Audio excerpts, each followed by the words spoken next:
you are trying to draw back blood from that IV site and you're using a 10 mil and it's not.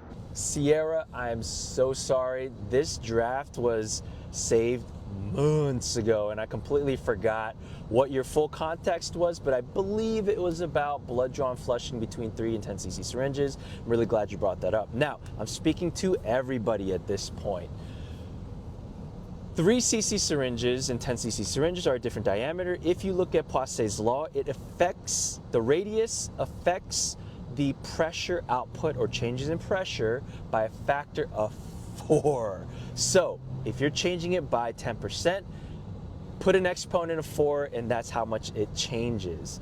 Now, how we apply this principle to blood draws and flushing is going to be different. Why? Because when we're aspirating blood, I'm assuming we are aspirating at our utmost, smallest and least amount of pressure as possible. I'm hoping we're not yanking that syringe like I used to, like this dummy used to back in the ER.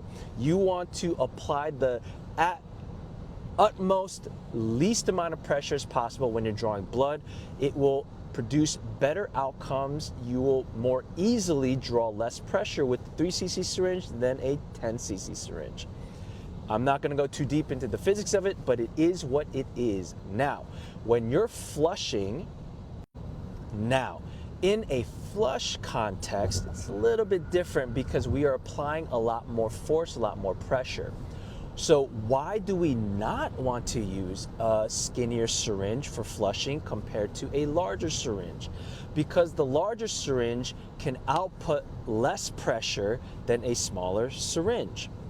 I know it sounds contradictory, but if you do the math, we're not going to go too much deep into it, but just know if you flush as hard as you can, or even the same amount of force, your 3 cc syringe will output and push more pressure than your 10 cc syringe. This is why we don't want you to use it for your central line catheters, because it's going to flip it up. That high pressure is going to piston little by little that catheter back up to the neck. How do I know this? Because I use this technique to flip it back down.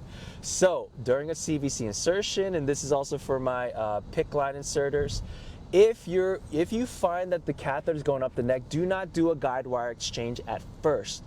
Your first attempt at flipping that catheter down should be with power flushing, but you do not power flush with 10 cc syringes. You're not going to be able to output that much pressure. You need a significant amount of pressure to whiplash that catheter back down to the SVC. That is better and more easily achieved with a skinnier 3 cc syringe. So what do?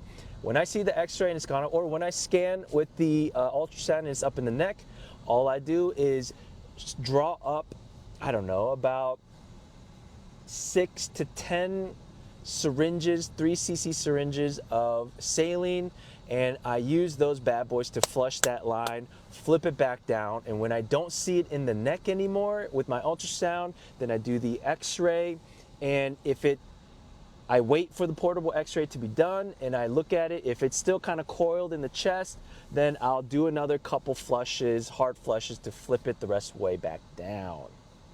So this is why we don't want to flush with 3 cc syringes. The 3 cc syringes will flip that catheter, and for your PIVs, it will cause more endothelial injury and shearing to that vein. So your veins are going to clot off because we were slamming or using that 3 cc syringe.